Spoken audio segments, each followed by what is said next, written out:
Hey, welcome back. Welcome back to another episode of Red Hot Talk with me, Jimmy Chang, and my co-host, Rod Lawton. And also, Rod and I has been discussing. So from this week, we are going to impose some structure and hope this will benefit everyone. And for those who are new to our live chat, and this session will be recorded and can be played back on demand via this channel's video playlist or also podcast. But the podcast feature is currently only available in the US. So hopefully they're going to roll out nationally in the future or internationally in the future. We're also going to control ourselves. We'll try to control ourselves to limit the time that we have for each episode from 5 hours to maybe maybe 1 to 1.5 hours, depending on the content and how people's interaction. So we're going to gauge how it is, but we'll try not to make it too long. Just be more concise and also give you opportunity to ask questions, and we can answer them as well. So, especially me, I like to talk, so I'm trying to shut up, Rod, and just trying not to talk too much. But anyway, today, as you see the title, we are going to talk about black and white photography. And it's going to be interesting. And Rod actually brought this subject on because he loves black and white photography. So am I. So we're going to have fun talking about it. And I would like to hear your view as well to see how you feel about black and white photography, your experience, and in general, about black and white photography. Because Rod is going to go through a few things, not only from visuals point of view, but also from editing and things like that. So this could be quite an informative and hopefully educational for many of you as well. So Rod, just to start off this conversation today, I often get some viewers and some photographer friends who ask me the same question about black and white photography. So if I change my color photos into black and white, will it instantly becoming just more classy? Oh yeah. No, it's I think this is simply not the case. I've been shooting black and white for as long as I've been shooting color, and for some reason black and white holds a different kind of fascination for me. But I'm acutely aware that you can't just pick up a camera, shoot in black and white, and produce art. It actually takes a lot more work than color. And just as when I was toiling away in the darkroom working on prints, every print you made in the darkroom, you had to do something to it. It's the same with black and white photographs. You can't just switch your camera to black and white and get art. You'll usually get something rather boring and not very inspiring. You have to do a lot of the old school darkroom work, only of course you're doing it in software. You're not doing it absolutely in a proper one. Yeah, and just before we continue, a few people already say hi already, and actually, Corey and who is Seraphine actually suggest that we should keep it at 5 hours long. well, if you'd seen my script, 5, 6, 7 hours. That's going to be about it. Yeah. If I hurry up. So hello everyone, and thank you for joining. So we're going to talk about black and white photography. We already started the conversation, and so making black and white or converting your images or color images to black and white doesn't necessarily instantly transform your image into an art form. And what Rod said is totally makes sense. Let me just show you a quick example here. So like I've got a couple of black and white prints here. I don't know if you guys can see these. So these are black and white prints. And I'll also show you a color, and so this is a color print. So you can kind of trying to imagine this particular photograph here, and trying to just basically desaturate this photo and make it in black and white. It actually would be quite boring because the only thing that makes this work is the red phone booth. It's the color that catches your attention, but not the actual contrast or the darks and the bright areas that forms the images. So although there are some shadows things that you can kind of see, but like Rod said, if I just desaturate this photo and make it black and white, it would not have the same impact. So to make a great black and white photograph, it requires a lot more attention to the shadows and the light, because those are essentially what draws whatever in the frame. So we're gonna go through all that today, and Rod is gonna explain a few things about, not only how to capture, how to visualize it, and also how to edit them as well. So let's go through some photograph. We got loads of example from Rod, and we're gonna have a feast today. Feast. Yes. Okay. And let's go through the first one here. Oh, where is you, Rod? And I can't see you. 1 second. I'm gonna add you back. There you go. Oh, thank Oh, you. you're big. You're bigger than me. What happened? I have no idea what happened there. I knew this day would come. I'll leave it at that at the moment. So, okay. Okay. So this is the first photograph here, and I think you, in So terms of like visualization, like Rod, yeah, how would you tell a photographer if they're new to black and white photography? How would you help him or her to see things in black and white? it's really hard actually. Even if you shoot a lot of black and white, if you're looking at the world in color, it's quite difficult to translate that into how it's going to be in black and white. So this is where digital cameras have helped a lot, and especially mirrorless cameras, because you can switch on the black and white mode. Yep. So although we said straight from the camera black and white images are a little boring, at least now it's easy to visualize how things will look in black and white. You're much closer to being able to make sense of what you're looking at if you use a monochrome or black and white picture Yep. style. So this is for a feature I was doing for a magazine recently on shooting in black and white. The this is straight from the camera. It's not too bad. It needs a bit Mm-hmm. more work, but I think the point of it is, if I was trying to make sense of this visually in color, it'd be quite difficult. But being Yep. able to see in black and white on the screen, I can see where I need to move the lights in and out. I can see where I need to put the reflector. I can look at those creases in the background and say that's just at the wrong angle, gives me a shadow that's too deep, Yep. etc., etc. It's a very big help to be able to visualize in black and white. And when I think of what it's like when shooting film, I mean, Yep. you remember this to me, won't you? You put a film, black and white film in, Yep. you wouldn't know until it came back from the lab, until you developed it, Yep. what anything looked like. You just had to use your experience of how things you'd photographed had come out in the past, Yep. and hope that you'd nailed it this time. Absolutely. And Yeah, also, like I think the main difference between modern photography and the olden days of analog photography back in the 50s and 60s or even 70s, is that a photographer never see things in colors for the prints because everything was black and white.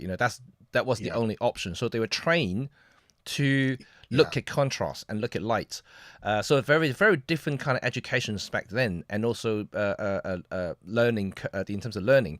And it's another thing we're going to talk about a little bit later as well, is about using the color filters. Obviously, it doesn't really matter too much in digital photography, but back in the film days, they play a big part in how the output is going to turn out, because by using different color filters in front of the lens would change the or darken certain shades of the tones within their scene, so they can make the sky a bit darker, so you can enhance a certain structure, and like skin tone, you can make it lighter or darker just by using an orange or yellow filters in opposed to blue or green filters, so forth.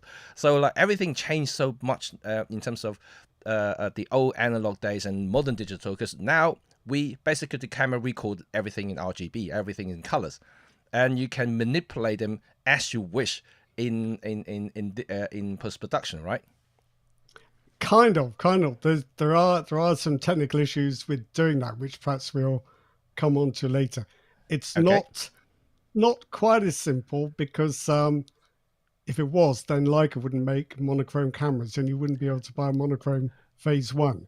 And they're Yep. there for a reason, but it's a bit of a tedious technical explanation. But it's quite interesting. Maybe we'll come on to that. Yeah. Yep. So Corey wants to know what I think of Peter Coulston's black and white photography. I'll have a look and I'll let you know. But I think the thing is that most of the shots I've got here are very, very much personal taste. Yep. Probably not everybody's, But who knows? But I think this is one point about black and white. It's an opportunity for you to explore what you like and what makes sense to you.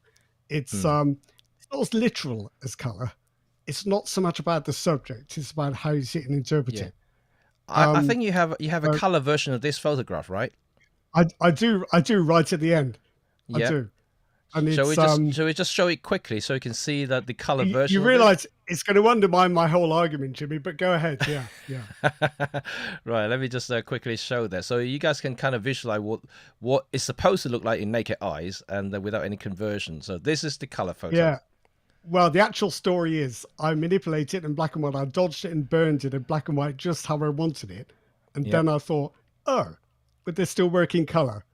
And much to my annoyance, it actually works very well. it does. So, so, so let's pretend this didn't happen. Right, okay, let's go But back to it, the black and white. Yep. I think this is the point I would make, that very often when you shoot in black and white, you learn to do stuff that actually makes your color photography better. Yep.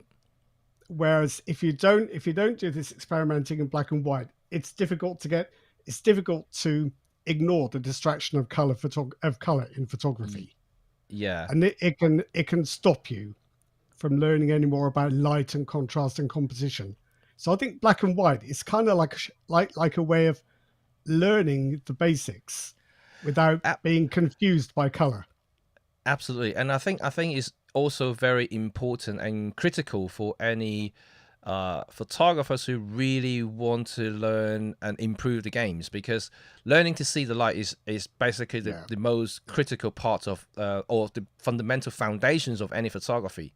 And black and white, like you said, you ignore all the color information.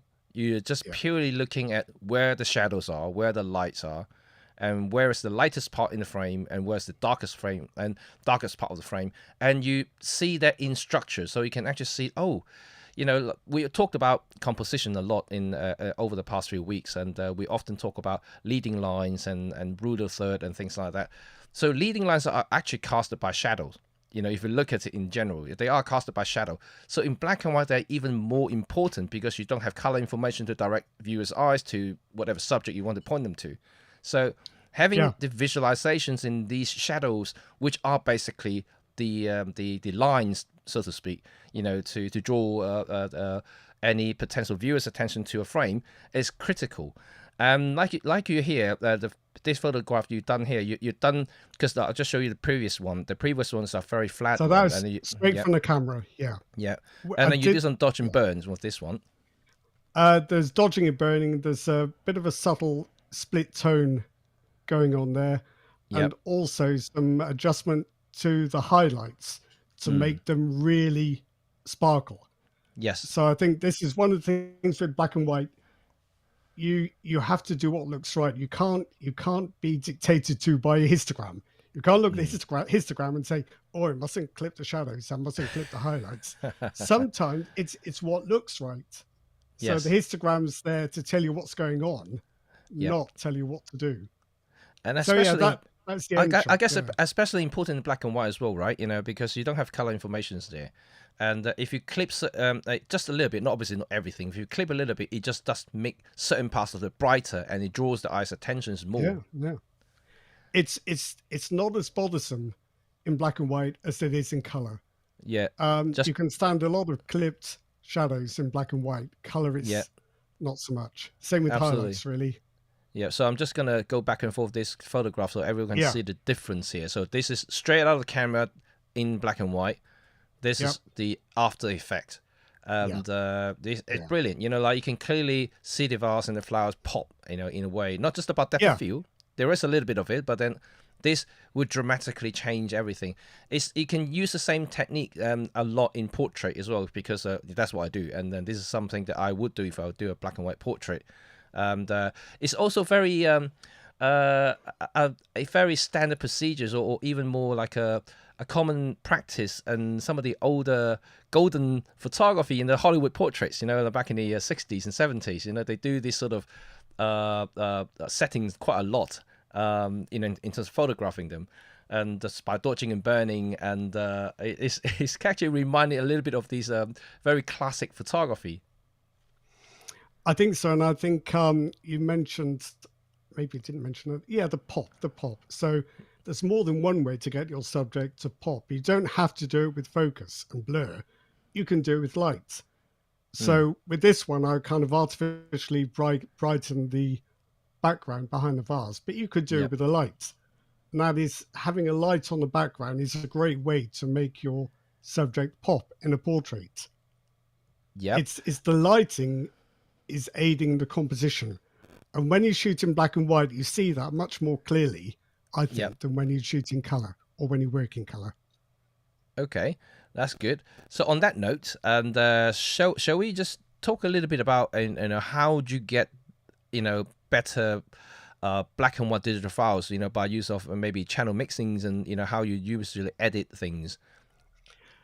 I would use a black and white picture style on the camera, but also shoot raw. Right. So I'm shooting in black and white on the camera just to help me visualize what it's going to look like, but I Yep. still want the raw file to work on it later. Right. Because as you say, you can do some channel mixing to make blue skies darker, reds and greens lighter. Um, you can do this digitally in a way that you used to do it with filters on the lens. Yep.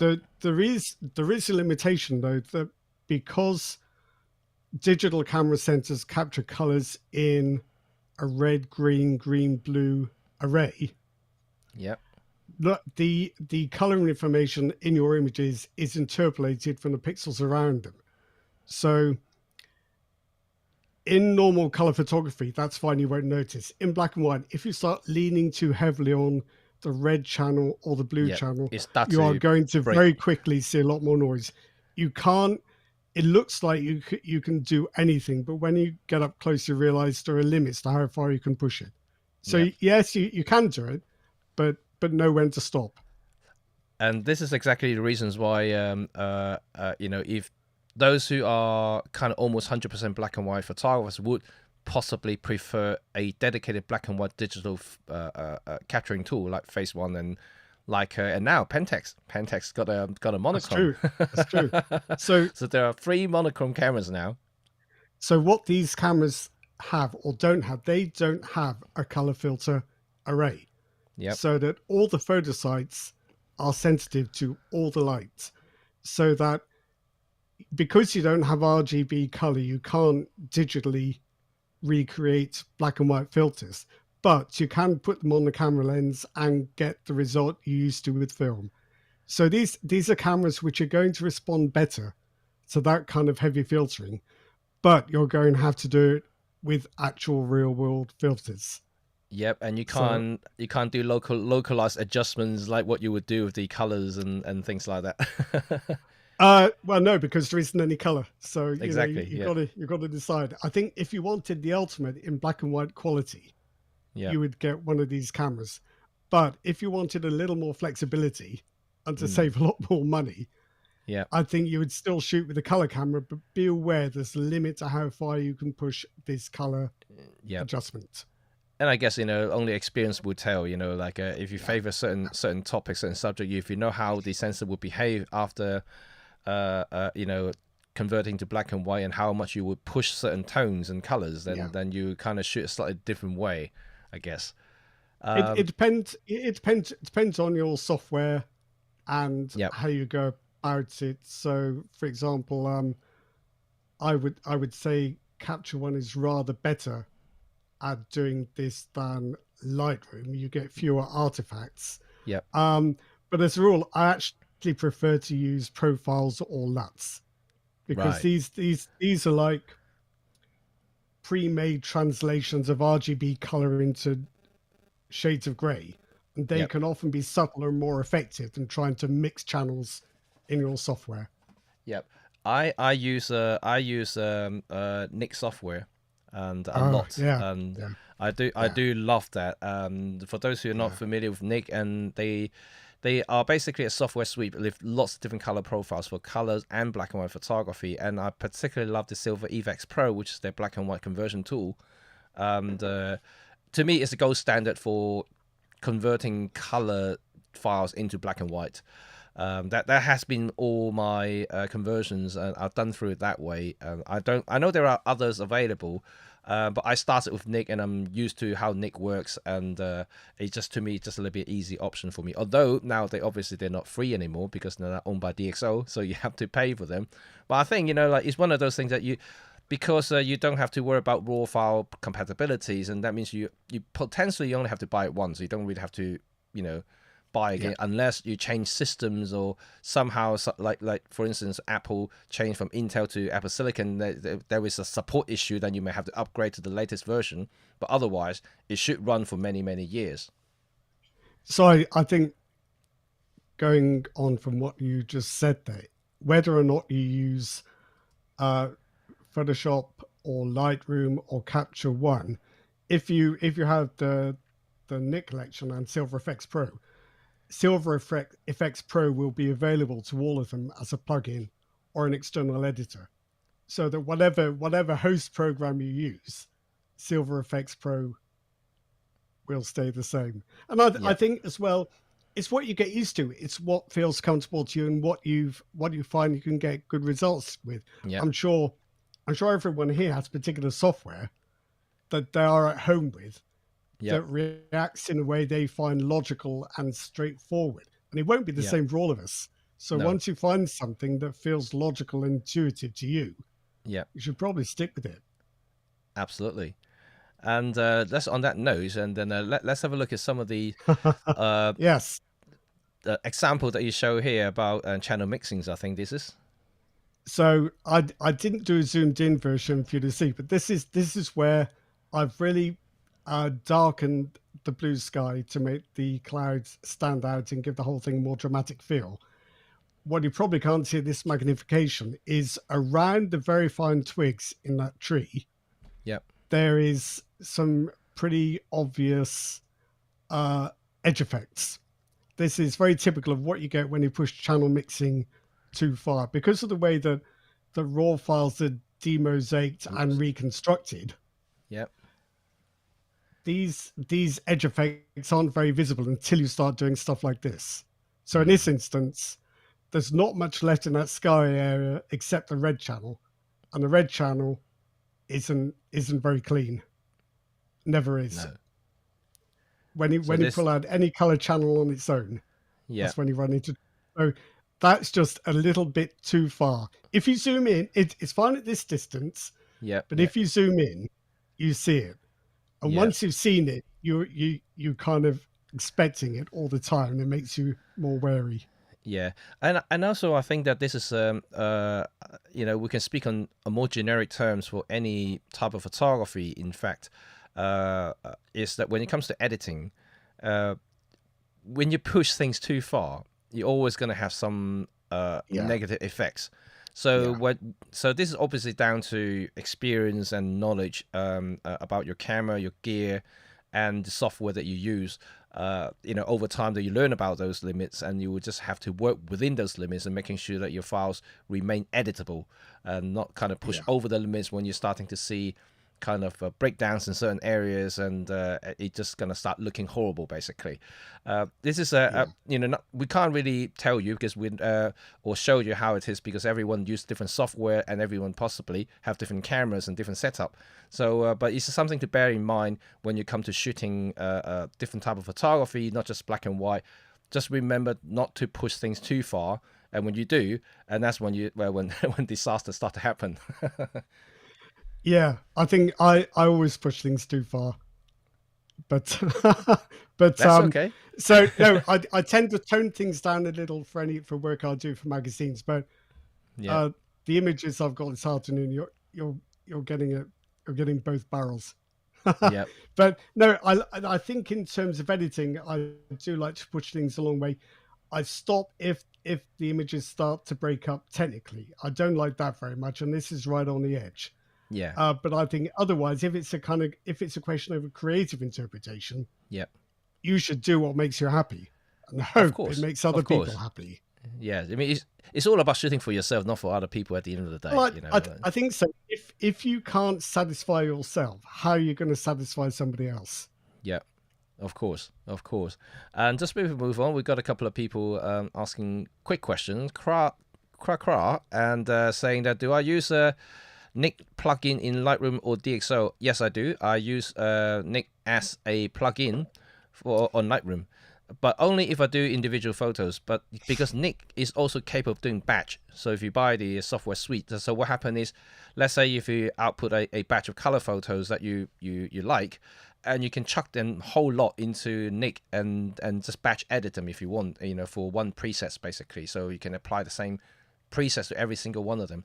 But obviously, you know, if you're a perfectionist like myself and you may want to do it one by one, and then because, you know, Nick is way more powerful than just a simple conversion. You can actually do localized adjustment using the viewpoints and adjust certain things. You know, you can do fine-tune adjustments to fine structures, medium structures, contrast, micro contrast. You can adjust all those parameters within the software.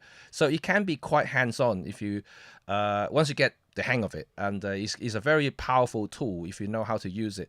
So I would recommend people maybe just give it a try, and you haven't tried it. I think it's got a free trial or something, and Yep, 30-day trial. yeah, you can And definitely try it out. also have a look at Analog FX Pro in the same suite, still on part of the same trial. That gives you a very much more kind of, it's over the top maybe, but a very, very distinct vintage look with borders and bokeh effects and Yes, textures I like the and the bokeh like. effect. Yeah. I was just going to say one thing about this. This is one reason I love black and white. The place where I shot this, it's literally a 5-minute drive from my house. It's a very ordinary place. But why I love black and white is that you can make the ordinary look extraordinary by what you Yes. do with it. And for most of us who don't have the opportunity to travel the world shooting the most exotic and extraordinary locations, most of us enjoy our hobby on a kind of much more local, much more informal level. And Yeah. I do feel quite strongly you Yeah. don't have to keep chasing spectacle No. and No. locations to get great photographs. You just have to see things in a certain way. Absolutely. It's viewers' eyes. Remember, you know, photographers' eyes is what matters. You know, it's not about the Yeah, location, because I think these days, especially since the digital era and also the Instagram era, let's put it more precisely, you know, when you see people's yeah, like showcasing the exotic places and landmarks, whatnot, you know, yeah, it's really hard to basically continue this game in the long term. You know, you can travel to one place at a time, but how much can you travel, and how much time can you spare, and how much money can you spend to travel to those places? yeah. So it's not about chasing those stuff. It's about No, how to satisfy your visual, your creativity. You know, your crave for creativity. You know, you go out, you look at something, and you can see things differently, and trying to create something out of nothing. I think it's actually what challenges me every single time. If I go out to do street photography, for instance, I just go out and, okay, I mean, I go to London every single day, but, you know, what can I see things differently? And so that's what challenges me. I think that's what part of the fun, I would say. it sounds like I'm just reading Corey's comment. That's a good one. I must try that. Corey says, I like the photograph that does it, change it to black and white, then show it to drunks at the bars and say I went to Mars. Brilliant, brilliant. We've got I'm Plato going to here try actually that. asking maybe more about you, Rod. Have you had any hands on with the Pentax yet, the monochrome? I haven't. I haven't. I need to check the details to make sure they're not pretending it's black and white. I Yeah. want to make sure that they have actually taken away the RGB color filter array over the Mm. center. If they haven't, and they're just simulating black and white, then I think they're yanking our chains. But Oh, that I would be a think dangerous game. if they have taken away the color filter, Yep. then I think that is a very interesting camera because it'll be the first time anyone's been able to buy a genuine black and white camera that isn't silly money. No, that's Otherwise, right. otherwise it's Leica or Phase One, and there you're talking $5,000 or 50. Yeah, yeah. So The I'm going to the look into cube, that. I think it's the interesting. Yeah, the Q2 monochrome starts at about 5.5 grand, and then the Yep, M10 or the M11 monochrome just came out. I think the yep, M it that's did. about Yeah, eight. yeah. That's about 8.5 grand, I know, and then I know. phase one is about what, over 10 grand. So yeah, talk about Oh, yeah, silly monies here. it's 50, 50. Yeah, it's ridiculous, ridiculous. Yeah. Okay, right. Anyway, let's. Talking of which, Yep, brief anecdote. I was on a trip with Nikon yep. to Iceland. I saw some people taking pictures, and I spoke to one woman who's just putting away a Nikon T850. I thought, oh, there's a serious amateur. I said, oh, so you got a Nikon T850, and as she put it away, she took out a Phase One XT. I thought, oh, so I think I'm in the wrong game if people can come out shooting with Phase One XTs. That's a $50,000 camera. Wait until I pulled my EM10 next to him. So yeah, this is another black and white, but this time I thought I'd say something about profiles. Yeah, So Lightroom doesn't do LUTs. So LUTs are used a lot in video. They're like a translation table between the color values in a picture and new values. So you can make a LUT turn a color picture into black and white. You can shift the colors. You can change the contrast. You can do anything. It's basically like pre-processing a file. So the profiles in Lightroom work in a similar way. They kind of pre-process your image data. They're not connected to the editing tools. The editing tools are on top of this. The profile is like a pre-processing step. And Lightroom has a lot of profiles. And it's worth, I think, if you're interested in taking a raw file and turning it into black and white, just have a look through Lightroom's profiles. They've got a whole section devoted to black and white. And just by clicking through, you can get ideas for how the translation can work. yep. And you can just pick the one that looks like a better starting point. You can go from there. And I find this a lot with presets as well. Very often you'll get your best ideas from presets because they take your images in a direction you never would have thought of. And you can No. look and think, oh, I like that. And something works that you couldn't possibly have predicted. And Yep. it feels like cheating to use presets and profiles, but actually it shows you ways of seeing and making images you wouldn't I, have I thought of. I don't think it would be cheating, like, but if you can kind of roll back into the film days, you buy different black and white film Yeah, stocks. yeah, They all react to light differently, so they all got their yeah, own look in a way. So you can kind of call them presets. You just buy different films that have the different look, yeah, But obviously, yeah, on top of that, you can add filters to change the contrast levels and so forth. And also, during processing, you can do dodge and burn manually on the films. And so it's still got more processing to do. But in terms of the general look and feel, in the old days, you just buy different film stocks, but now you have yeah, presets to get you the different yeah. look. That's right. That's right. And I think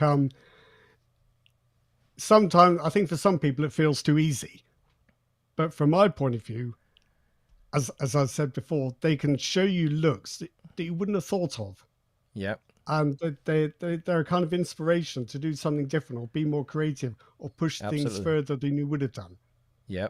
And in fact, I think Corey actually made a comment earlier about Pen F. Pen F has this monochrome dial thing and in front of the Yeah, camera, and I actually like that as well. And because it already has the presets for a certain kind of look, you can actually yeah. adjust it in camera, to give you that specific black and white look, whether it's ultra high contrast or not.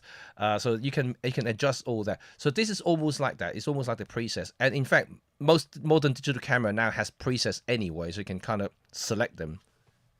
I think I think the Olympus art filters and the color effects are the only black and white effects I would use straight from the camera, and I have done in the past. Um, Mostly, I'll use a black and white effect on the camera just for visualization, then Yep. start again with the raw file. But there've been times with the Olympus cameras where I've used black and white JPEG straight from the camera because I can't really improve on them for the effects I wanted. No, I mean technically you always can, but for the Yeah. effect I wanted, But the you need to advantage a lot is of work, yeah. Well, the advantage is that if I was out on a very misty day, for example, if you can see on the camera Yeah, the grain you want and the contrast you want and the border and the vignette effect you think you'll want, you can compose the images yeah, with that on your screen, and you can take the shot exactly in a yeah, way that that effect will need, which is not so easy if you don't have that kind of depth. yeah. Right, Absolutely. dodging and We're burning. we're Gosh, what now did I do moving with moving this? on just slightly because we'll talk about a little bit of dodging, but I got a fly Yeah. right in front of me. Sorry. This is something when it happens to only live streaming, because like in my normal video recording, I'll be cut that bit out. I'm just trying to catch a fly in front of me. Okay, so let's talk a little bit about dodge and burns. You know, we because all this stuff we talk about now, channel mixing, profiles. Now we're going a little bit into editing now. Um, It's is that a yeah, go on. vertical shot, Jimmy? Is that vertical? That Is one? it vertical? This Can you one? make Oh it a bit yes, I think smaller? I will be able to make it a bit smaller. Yes, I need to get rid of the color one in behind as well. So let me just move that. It makes more sense when it's you can see all of Okay, it. there So you go. yeah, Oh, dodging and burning. This picture was nothing in yeah, the camera really. I just had to work out what I was going to do with it later. So it's fairly apparent what I've done with it. I think I've darkened the sky. I've kind of put some shading around the base of the picture to kind of put more light in the center, if that makes any sense. And I've also lightened the stone wall on the right yeah, hand side. The the issue I have, I'm sure it's not just me, is every time I look at a picture I've edited, yeah, I'm itching to get back to it and do it again, because I yeah, every time I think I've seen something else I want to do. So yeah. I think I probably would have put a bit more light into the sea and made that wall a little bit lighter, just a little more light in the center of this picture. But it's a whole learning process, isn't it? Yes, it is. But yeah, I like how you pull the structure from the sky, you know, to see the clouds and stuff. yeah, I think that might be Silver FX Pro. I can't remember immediately what I did that in, but this is the thing with black and white textures and contrasts. They they don't just become more important; they actually become quite powerful. It is. So Yes. in color, you'd have a nice blue sky, Yeah. which would kind of fight with the effect I wanted, because Yeah. it'd be a nice, pleasant sky when I wanted great drama Yeah. and contrast. But in black and white, you're in control. Yeah. You know, the sky is how I wanted it to look. I haven't got the color of a blue sky undermining the effect. Yeah. So you can do much more with the light on the composition. Absolutely, and you can kind of see what we discussed earlier about light. The lightest area is always, you know, the brightest point in the frame. That's where, in a way, the focus point, and you can see where this lights, Yeah, the shadows and the contrast is what drawings or directing our eyes into the brightest areas. And the wall on the right, and also, you know, the stones on the foregrounds, and also the sky itself. So all play part of what we call the structural directions into the frame. yeah. And I think this is brilliant. You know, this is something that you know, for those who are starting out with black and white photography should take note about how they usually compose their photos in black and white. We also talked about that. You know, if you're just converting a black and white photo just by desaturating it, you know, you're going to get a very flat photograph, and you can never give people a strong indications or directions in that sense, like what you just show us here. You can imagine this without contrast. It'd just be a very flat photograph.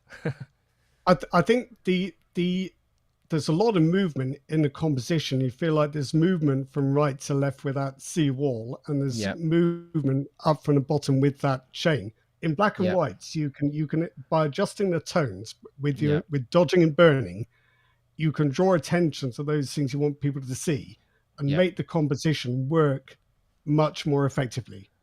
Absolutely. And in fact, this is a techniques that old developers do, right, in films as well. Oh In yeah, Dodge and burns is almost yeah, like the fundamentals of editing, you know, because we didn't have a lot of tools that we have in digital these days. right. And then in a dark room, dodge and burns is almost like a default. You know, that's the things that they Yeah, can do things. yeah. So basically, when you're making a print, um, apologies to any darkroom experts out there who know all this anyway. When you make a print, you hold your hand over the light fin enlarger, over the areas of the print you want to come out lighter, Yep. and then you make sure that the areas you want to come out darker get a longer exposure onto the enlarger. Then you Yep. stick it in your developer tree and hope you got it right. But you can never do it again. Every print is unique. You Yep. never dodge and burn the same way twice. No, no. That's why one of those original proper developed prints. They can worth a lot of money, obviously from Yeah, the great masters, unless even the digitized version, they're just not the same, they're not hand developed like the originals was. So this is something that yeah. I think that it's kind of missed in a way, because digital now, we don't have that thing now. We can basically apply the same presets or apply the same parameters to the same files over and over again. So it's kind of losing that personal touch in a way. I think so. And also, that was a worrying thing about black and white darkroom, was that you could write notes about how you did your dodging and burning for print, but you would never do it exactly the same again. Or your developer might be a bit fresher or a bit warmer. You would Yep. never get the same print twice, which No. is bad, but also good. It makes them unique. Yeah, absolutely. And we got some interesting comment here, and from Do It Hayes, and is black and white better at nighttime? I'm I'm I might even say no. I, It depends on the kind of night photography you do. I think at night, especially in the city, yeah, it's the color that makes it. If you've got a foggy streets or single street lights or wet sidewalks, black and white works brilliantly. It's all about the light. But very often, what catches the eye in the city at night is the color. And mm, trying to ignore the color and just see the light is quite difficult. So I'm a bit torn. I'd probably myself shoot in, if it's a city, probably shoot in color. If it's kind of dark side streets and a moody atmosphere, black and white. yeah. It's more about the subject than the context, I think. Well, this may be something that you can like everyone can try as well. I mean, I rarely shoot black and white at nighttime, not because Mm. I stop myself from doing so. It's more to do with actually what you said, because I've done a few black and white at nighttime before, but it didn't really work out that well, and so I kind of stuck with colors. That perhaps in different scenarios may work better. For instance, there could be like some sort of like long exposure night photography from a in Antarctica, where literally kind of monochrome anyway, and then maybe you can do some brilliant shots. So I guess still depending on the subjects, but Yeah. it just that I think depending on the environments and depending on the subjects, you may achieve better results with color than monochrome. But obviously that applies to everything we talk about today. Is really depending on subjects and the content of the actual photography itself. So that could be quite an interesting thing. So we got a cute little puppy here. Puppy. That's my dog Wilson. He's far from a puppy. Um, but yeah, so every time I see one of my shots, I think of what I've done wrong and what maybe I did right. So with this one, I think the vignette's too strong. It's the shadows are clipped a little bit Yep. too much. Hmm. So that's annoying me a bit. But with this one, the right side of his face as you look at it was actually in shadow. So Yep. I've pulled that out of the shadows with a bit of dodging. And also I've increased the contrast in his right eye as you look at it, just Yep. to give it more of a catch light. Yep. Yep. And the whole image has got a fairly subtle sepia tone. Yep. I can get quite worked up about toning. I mean, if you switch on the sepia effects in your camera, Yeah. it's just usually It, it's awful, isn't it? It's horrible. It's it horrible. usually just overboard, Toning, isn't it? it's orange. It looks like you dunked it in your tea or your coffee. But no, I think subtle toning adds a lot. Yes. I remember from magazine publishing, they would often apply a duotone. You can still do it in Photoshop. A Yep. duotone, which is like an additional color channel on top of a black and white image, Yep. because it gives the impression of greater depth. And I think I can't explain how it works technically, but visually, a, a little bit of tone in a black and white image can actually make it seem a lot deeper in ways I can't easily explain. Yes, Um, and again, you're gonna have to explore. Everybody have to explore slightly different tones and to see which one works best. yeah. I have one tip. I have one tip. If you're working in Lightroom or any other program that offers split toning, Yep. so where you can tone the shadows or the highlights or both, I would just tone the shadows. And if you want a sepia look, pick a, I should have written this down, pick a hue value of around 32 and just play with the saturation Yep. to see when it's enough and no more. I think the idea of toning, I'm going to contradict myself with some of the other examples, but I think the idea of toning is that it it should add a subtle depth and not Yep. be the picture. Yep. So Absolutely. another one that's toned. I Yeah, I think can tell.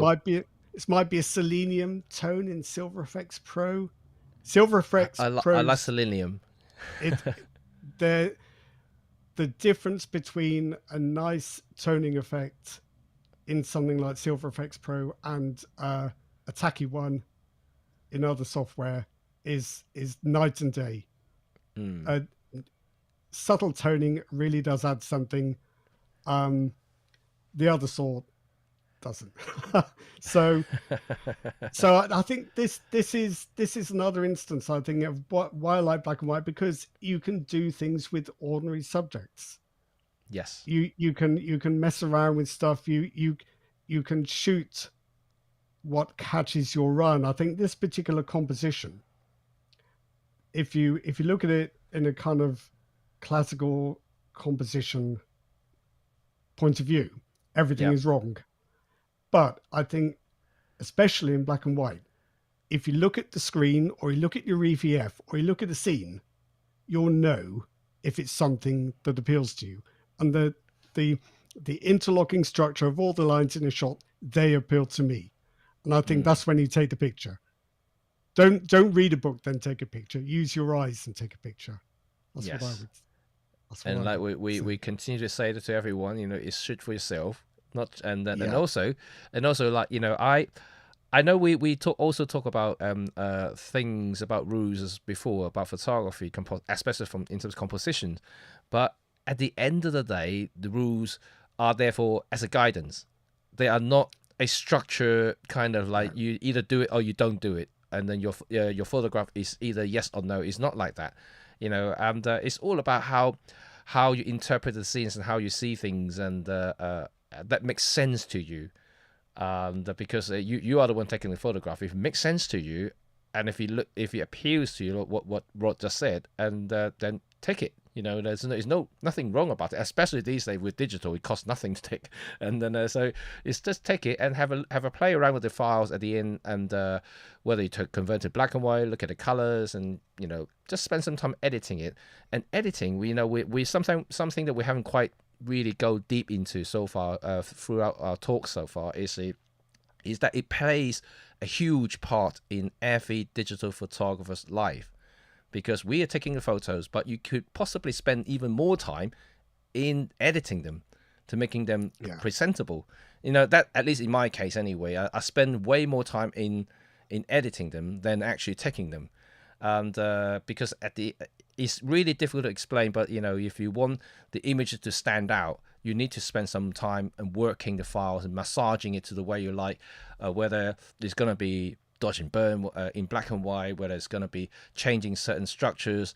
There's a lot to do with the file. That's why I know we haven't talked about this another can of worms, raw versus JPEG. I think we did talk about that, didn't we, Rod? yeah. We did. We did, right? Okay. I think so. And so like, yeah, this is why I shoot raw, because raw gives me more information, so I can play around with in post. So it's no right or wrong, like at all. There's nothing wrong with shooting JPEGs, but for me, if I want to massage the file, it'd be better. Let's say convert into black and white. I tend to shoot raw, so I can have more information to play with at the end of the day, and always give me better files. Yeah. Okay, so let's move on to the next image, and it's about tonality, I think. Yeah, tonality. I think this is like bokeh. It's something that you see or you don't. So I think tonality in black and white is a word that's been around for a very long time. And as far as I can tell, it describes an image where you just get a really satisfying gradation of tones and a contrast in tones. I can't really explain it any more precisely than that, but I just do think this particular image has it. It looks very spooky. I wish it was. It was actually taken in broad daylight in a rather grim park in Bath in the UK. But obviously I decided to do something quite different with it in black and white. But yes, it does look quite spooky. I think possibly partly that's the toning effect, partly the fact that the trees are silhouetted, and partly the vignette effect around the edges. But I think what I like about this is it's very simple. In black and white, you can turn trees into a silhouette. Yeah. And it's graphically much more satisfying than if you do the same thing in color. I think you can create a stronger contrast, that you can make the shapes speak for themselves. Yeah. Instead of having them fighting with color all the time. Yeah. Absolutely. I think you've done a great job in converting to a horror movie poster. You know, I hadn't thought of that. I'll keep that in mind. And another one of here, and I remember seeing this photo before. You had a normal black and white version, and then this is a slightly different look from the original file. So this goes back to what I was saying about presets, giving you ideas for things you never would have thought of. So if before I did this, somebody had said to me, do you know what you should do? You should make your images more blurry, use a strong green tone, and then pull back the highlights so you've only got half the tonal range and everything's quite dark. I'd have said, no, go away. I wouldn't have said go away. I'd have said something much worse. But I would have meant go away. But I was messing around on One Photo Raw, another one of my favorites, which has a whole bunch of quite strong black and white presets. And I saw this and I thought, do you know, I think that works. It works for me at least. Yeah. And I think this is part of the enjoyment of photography. You are constantly surprised at things you never imagined would work but do. So this effect took this image in a way I just wouldn't have thought of, but I like it. Yeah, I like it. It's very moody as well, the way you developed it, and it's not spooky, but kind of like yeah, I don't know. It's getting to that theme right at the moment. I think yes, the spooky theme might be it. That is my taste. So not necessarily spooky, but definitely dense and dramatic. Dramatic, yes, that's the word. Theatrical. So I told you my English is poor. Anyway, Frank has a technical questions here. I'm learning that PhotoLab does not do dodge and burns. Well, it does. It does. If you use control points, the dodging and burning, it does it very well. Yeah. Have a look at the control points. Experiment with those. Basically, you take a control point and you drop it on a thing or an area you want to make lighter or darker. Then you can move a slider to adjust the exposure, the contrast, the tone, whatever you like. It's not like a brush. It's not like dodging and burning in Photoshop or Lightroom. It's completely different. But have a look at the control point. There's a button at the top for local adjustments. Yeah. Select that. You right click on the image, choose control point, drop a control point where you want to make a change. And the changes you make are just automatically masked to the area under the control point. It's very clever, but quite unique. So it takes a little bit of practice. Yes, and he has a follow-up questions here. Control points are they're not control. They're actually not labeled as dodge and burn. You actually control. You drop the control point like Ross said, but you can control within each control point. You can control the exposures and all the other different values in it. So not like Photoshop. Photoshop has a dedicated dodge and burn feature which you can do, I think Lightroom doesn't have dodge and burn either. It has almost like a masking. In that they now have the new masking techniques, so it's Yeah. almost like control points. You can drop a circular mask onto a part of the image and control the exposure. So you can do it lighter, which is dodge, and you can do it darker, which underexpose it by burning it. So it's very similar now. Lightroom, between Lightroom and DxO, they have the same kind of features about local masking and local control. So I think for clarity, we're talking about dodging and burning as if that's what software calls it. Very Yeah. often it doesn't. What we're talking about is a technique in black Mm. and white where you dodge to make an area lighter and you burn to make it darker. Some programs have tools designed specifically for that, but every program will let you do it. Yeah. But they just don't Absolutely. necessarily have tools called dodge and burn. It's a Yeah. very basic process that any software can do. It is, and I think Photoshop may be the only one that I see Yeah, I think you might be right. Yeah, yeah, that still has that feature. You know, it's a very old feature, and the icon's almost like a finger pinching. I think that's the yeah. that's the dodge and burn kind of button you can select, and also Plato also make the interesting comment here. If you always stick to the rules, you will never make an interesting No, picture. no. I think rules are fine if you're all at sea and don't know where to start. Yeah, But that phase doesn't last long. And sooner or later, you'll know better what you yeah, like than the rules will. absolutely. So another picture. It's another kind of theoretic, Spooky one. Sorry, spooky. Jimmy. I didn't know. Didn't know you didn't like horror.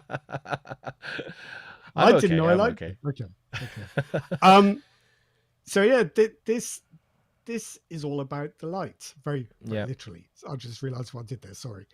It's black and white is absolutely about light. That is everything. It controls how things look, obviously, but it controls the composition and it controls the sense of lightness. I don't know. I don't know how to describe it. I think in this case, you need a little. I've added a little bit of toning because I often do because I thought it had a kind of vintage feel to it. yes, It's like a pretend lantern in a restored fisherman's cottage down in yeah, Devon. Um, but straight from the camera as a black and white image, this wouldn't be very good at all. You have to do quite a lot of work. Or I did with this mm, one, and I think in general you do have to do quite a lot of work in black and white yeah, to get the image to look how you imagine it, because how it actually is can be quite disappointing. yes. It can be. It can be. Yeah. Let's look at the next one here. And ooh, okay, that's a fisheye Right. lens. Actually, it's an iPhone panorama. Oh, okay, So right. Oh, yeah, yeah, so yeah, yeah. I can tell that. Yes. what happens when you shoot a panorama is if things are a long way, well, you know this anyway, Jimmy, but I'll say it anyway. Um, if you shoot things a long way away, you get a nice flat so-called cylindrical panorama that just looks like a very wide shot. If you have objects very close to you in the foreground, Yeah.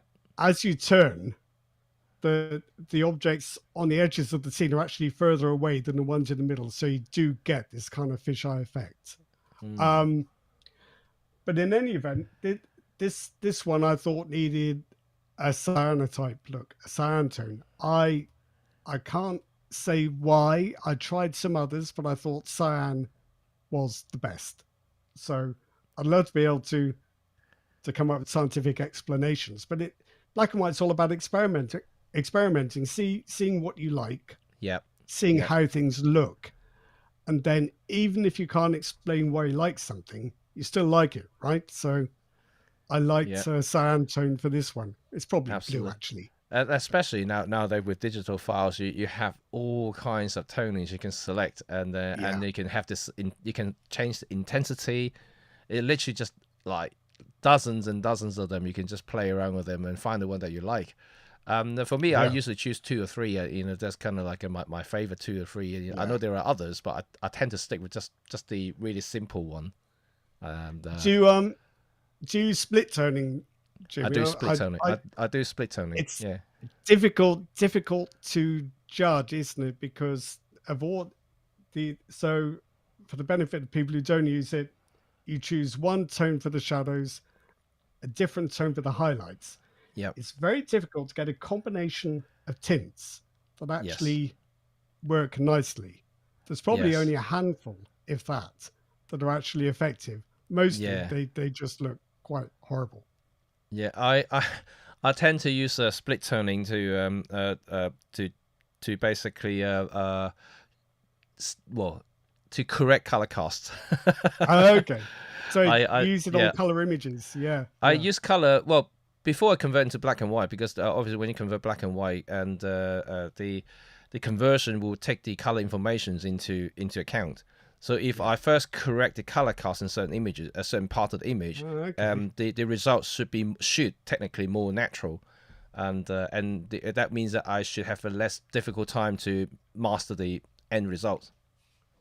So this is something that Adobe did with Lightroom. They decided not to call this panel split toning. They decided to call it color grading, Yep, yep, which confused the hell out of me when I first saw it. But it's essentially a similar thing. yeah. You're shifting colors in now 3 tonal areas. You can adjust the shadows, the Yep. midtones, and the Oh, highlights. So Adobe calls it color grading. So I think that's for video. I'm not interested. Go away. But yeah. actually, it's just split toning. It's the same thing. And in fact, like another interesting about the newer generations of Lightroom is that it now has a lot of local masking Yeah. options, which I find extremely powerful, and simply because you can not just about split toning, but you can select portions of the shadow area, for instance, and you can mask those areas, and you can select that portions of colors to change them. Yeah. So it's actually Yeah. getting almost like DxO's control point, the U-point technologies in a way is almost another version of it, and Yeah. but DxO U-point technology is mostly circular, and then Yeah. while the Adobe Lightroom has circular, but also has actual gradient. Yeah. So it actually has a lot more choices for you to use in terms of that.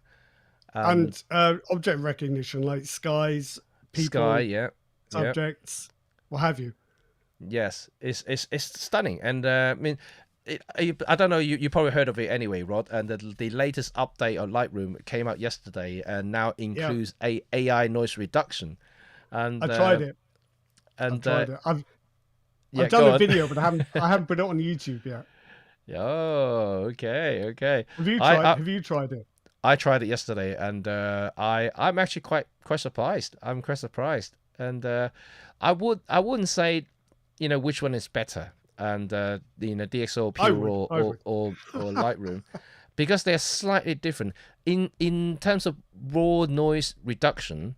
I think they are fairly similar, but I would. yeah, go on. I would say the big disappointment for me is that you have to create a new DNG. It's Yeah, not a live. It's not live AI noise reduction. You have to create a new DNG, and the one I tried, it ended up at 107 megabytes from a raw file that's actually 25. So it's more but than 4 times but the that size. is the same as Pure Raw. Pure Raw does Oh, it exactly the is. same It thing. is. Yes, yes. But then the other thing was I felt that the Lightroom's AI noise reduction was not on the same level as DxO Deep Prime XD. No, It no, just didn't not XD. No, didn't have the detail rendering. no. So I felt that it was a process that was just as complicated for a result that wasn't as good.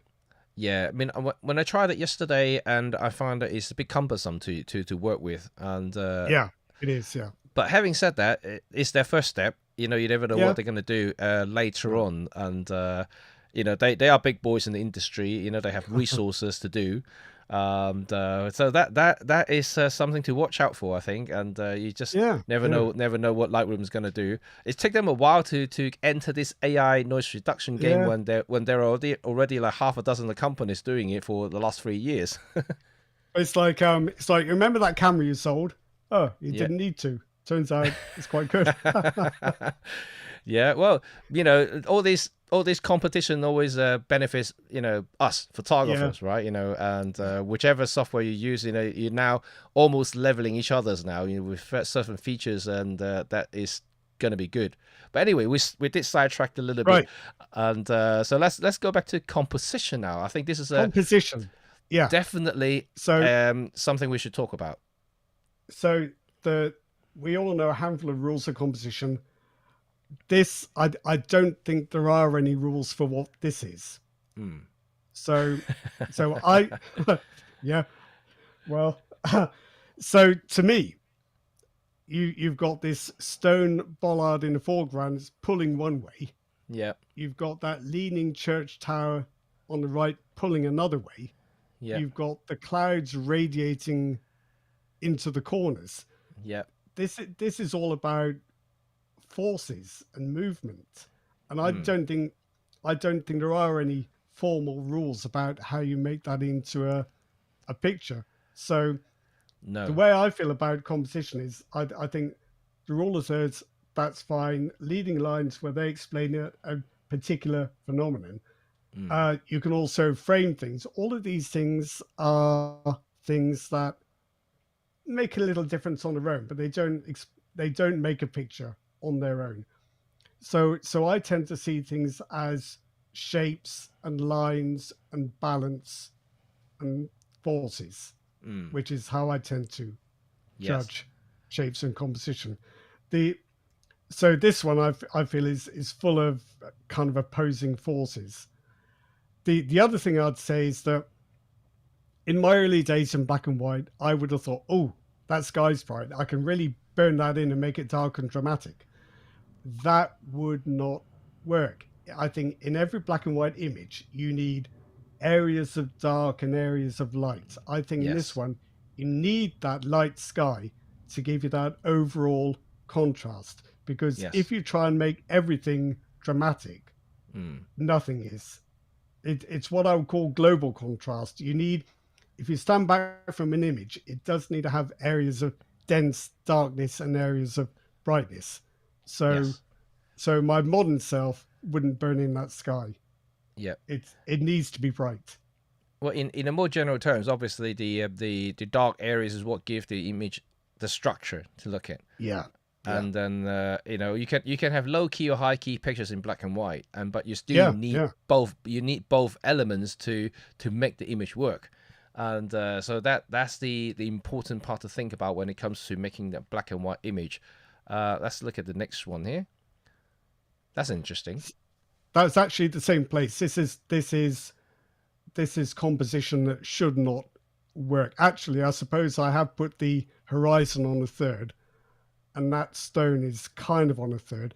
But this to me is an example of why rules are often just completely wrong, because I think this one works because it's centered.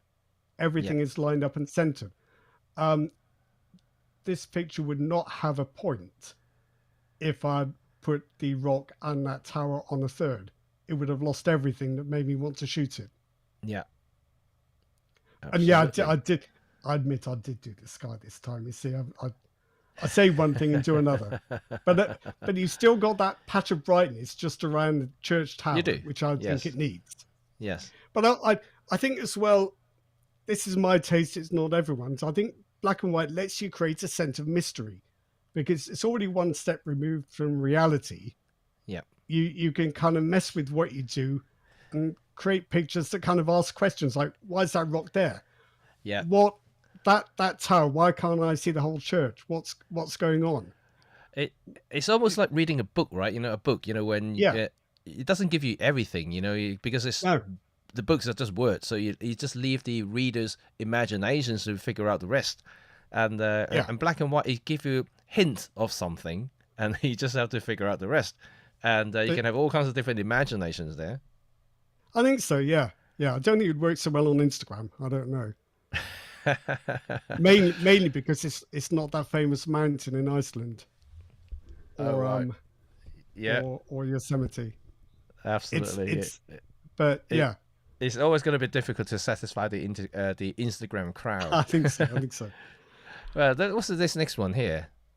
So this I think the more black and white you do, the more you become interested in the graphical appeal. Yeah.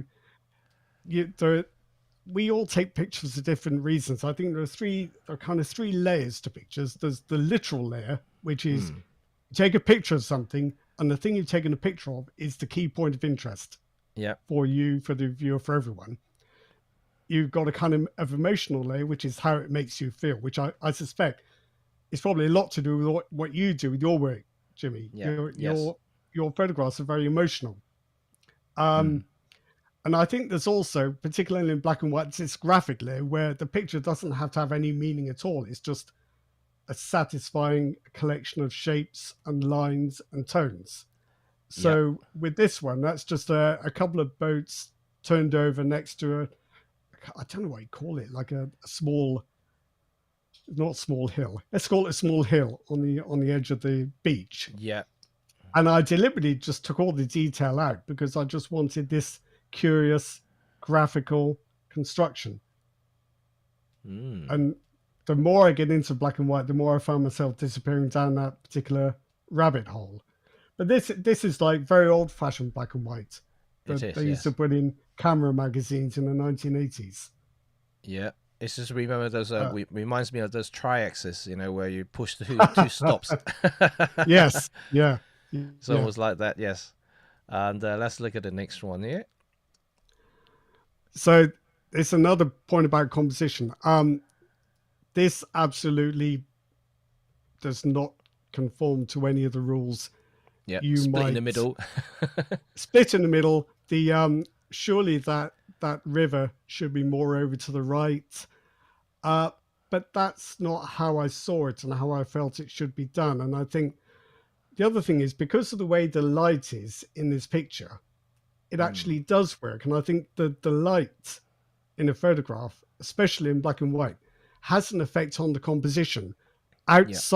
outside of any rules about shapes and lines Yeah. and divisions. It's I just felt it had to be where it was, and I think the tone of the sky, the Yeah. how do I describe this? The line of the river kind of balances the off center brightness in the sky. Mm. It's Yes. it's a personal thing. I think if you gave this image to a dozen people, you get a dozen different crops. But you know, Yes. it's part of the fun. Um, Photography is extremely subjective, and It is. it's Because if you, I enlarge this photo, and I could easily have another crop. There you go. yeah, it, yeah, no, I don't want that one. I want my There you one. go. There you go. There you go. That's your one back. But no, somebody else might do this and say, no, I want my crop. I don't like that one. I think that's fine. I think we need to be aware Well, that people don't see and feel the same way. well, this is exactly the point we talked about previously. Each photographer is different. We all have our own eyes seeing different things, and there is no right or wrong in photography. It's just different interpretations about what we see in Yeah. front of us. And this Yeah. is the beauty. This is the beauty of it. We could all stand in the same place, but we will all take different photographs. I tend to be drawn by things that look slightly wrong. Hmm. That are Well, just there's no one. slightly off kilter, slightly off balance, or unexplained. Yeah. The next one I quite like. It's almost like a Yeah. high key photo. I've just done this to wind people up who talk about the rule of thirds. Oh yes, yes. Because This reminds me of Jay's photo, right? The extreme composition. it's my rule of quarters. Well, actually, it could Yeah, be my rule of 4/3, couldn't it, or 2/3? So I I admit that building is on a vertical third, a third in from the left, but I just felt when I composed it, mm, it was wrong for the horizon to be further up, and in fact, I think in this shot, that building balances with the darker area of tone in the sky in the top right. yeah, So I'm very much absorbed by balance in my yeah, pictures, and I felt this needed it. I almost wish I'd pushed that building further over to the left. But it's such a subjective thing. It is. What It what is. feels right and balanced to me might not feel right and balanced to somebody else. Yep. And that's definitely something that we should all bear that in mind, you know. And when you photograph something, is not about sticking to the what the rule book tells you. You know, we talked about it, and it's Yeah, I guess sometimes you just have to satisfy yourself, thinking, oh, you know, that looks all yeah, right, and that's nice. And if we can just forget about the rules, and the rules is good to give you the kind of like a background, subconscious kind of structure in a way. You know, when yeah. you look at You need to something. start somewhere. Yeah, yeah, Yeah, and but once you master the traditional way of doing things, and that this, you know, you know by the time you reach that point, and you would think that, oh, maybe it's time to break the mold a little bit and just trying to move forward, and be a little bit more adventurous, a little bit more creative, just to get things a little bit different to what other people's do. yeah. I think if you handed over a picture to an expert and said, "How would I improve this?" Two things can happen. One of them is that they really know their stuff and they show you something and you say, "Oh my gosh, that is amazing, thank you." The other thing that can happen is you say, "No, I was right. I was right the first time. Your version isn't as good." Both of those are perfectly valid. Yep. Um, there are people who sound like experts whose opinions may not coincide with yours, and they don't have to. No, And they may, absolutely not. and very often experts in photography are only experts in what they like. Not they're Well, not experts in what you like. no, no. I mean, it's just they are looking at things, you know, in their own terms, you know, Yeah, and exactly. that is why, you know, in major competitions or bigger competition, you have like a dozens of different judges, you know, because they all see things differently, and they just Yeah, want to have a talk afterwards, say like which one stands out because of what you know, and then they yeah, all discuss it. Some people would probably disagree altogether. You say, "Oh, that's a rubbish photo," but maybe yeah, the rest of the 10 judges will say, "Oh, no, these are brilliant photos." yeah. And I think it's hard. It's a hard job being a judge at a camera club Yeah, because the people at the club they want rules and guidelines. they And do. when you Yes. start doing that, you take all the life out of the pictures. Yeah. So it's really quite difficult. And Frank has a Would I? question. Yeah. Would you add grain to an image?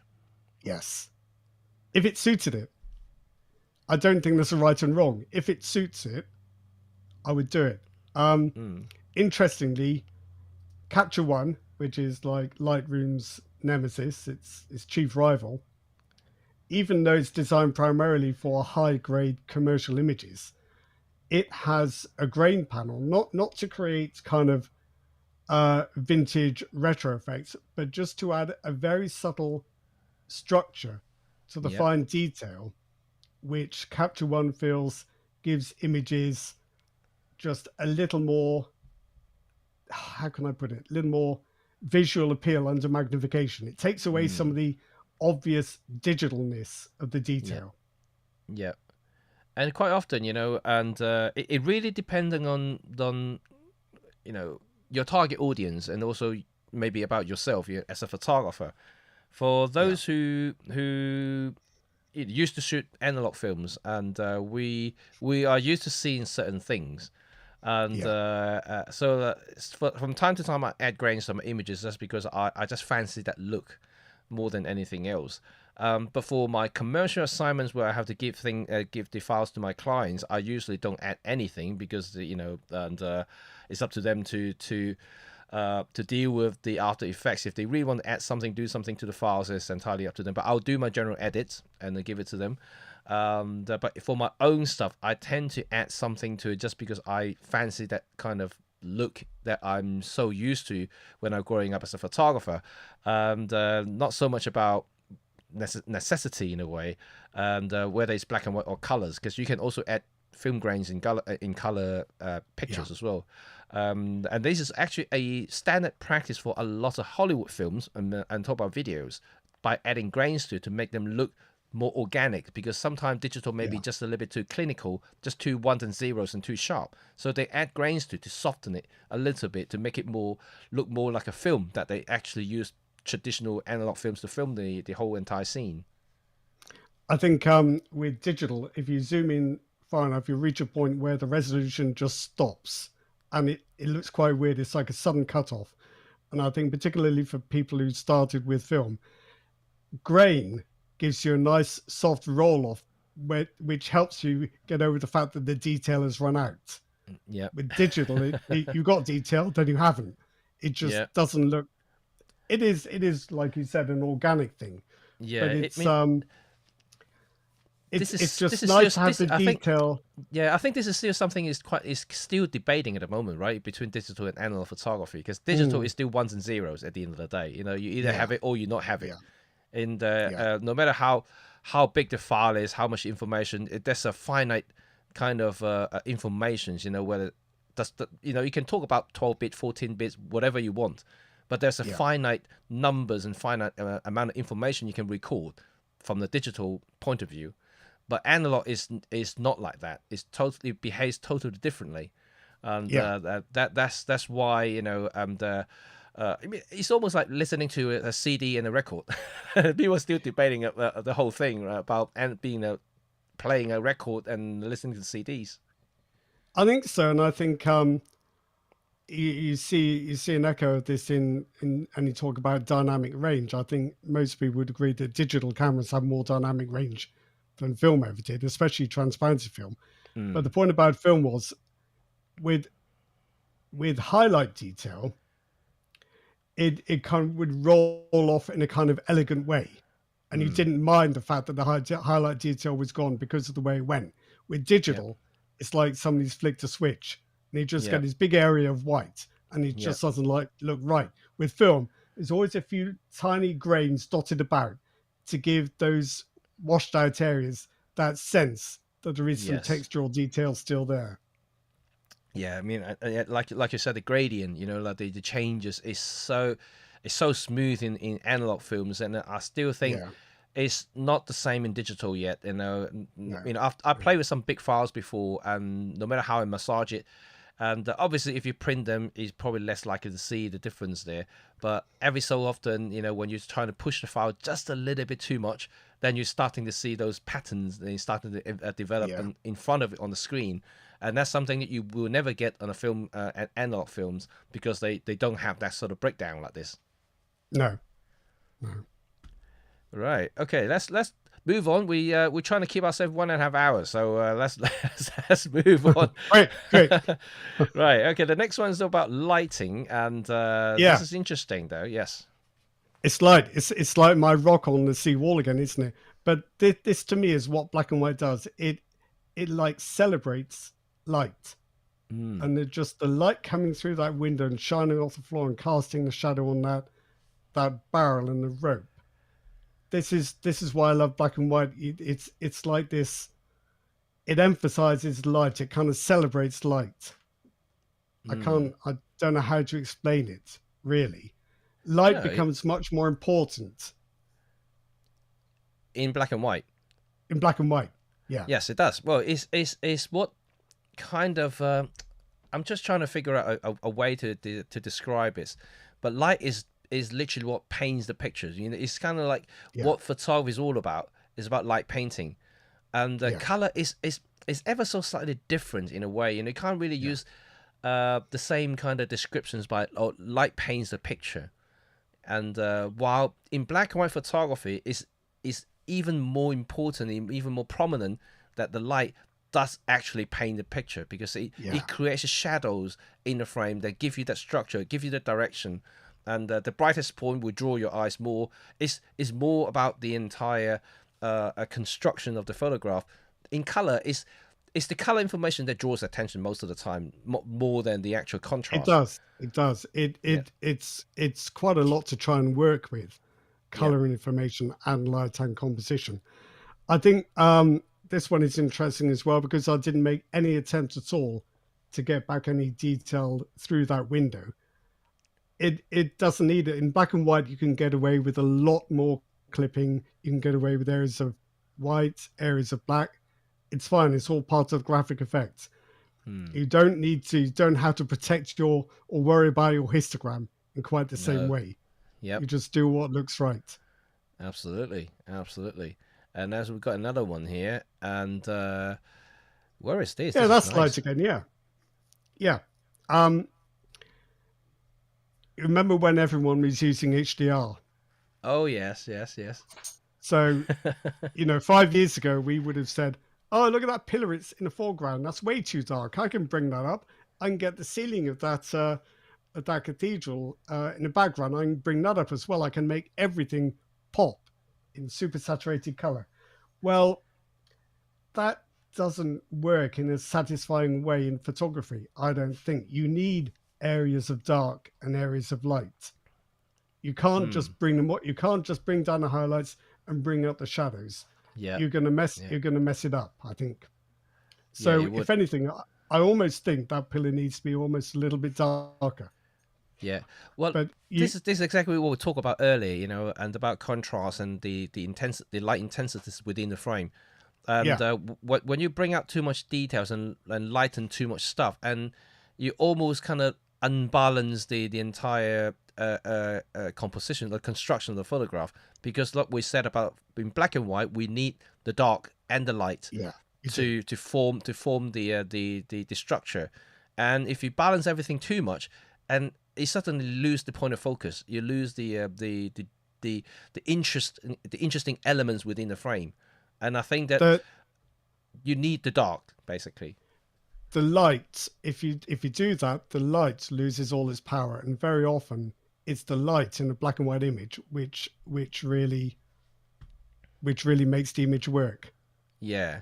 And I think Frank just had a comment here, which is quite relevant to Yeah. what we're talking about now. Would you deliberately crush the blacks or burn the whites for artistic reasons? We've got an image coming up that might answer that question. Right. Okay. Is it the next one or or, I don't or, know. or I after? don't know. I Okay. don't know. We'll see. Maybe bring it up to see. Oh no, this is the last thing I was going to say about light. Okay. I almost wish I'd pushed that contrast a little bit higher. But I think Hmm. this is another black and white shot that's all about light. It's about light and shapes and Yep. shadows.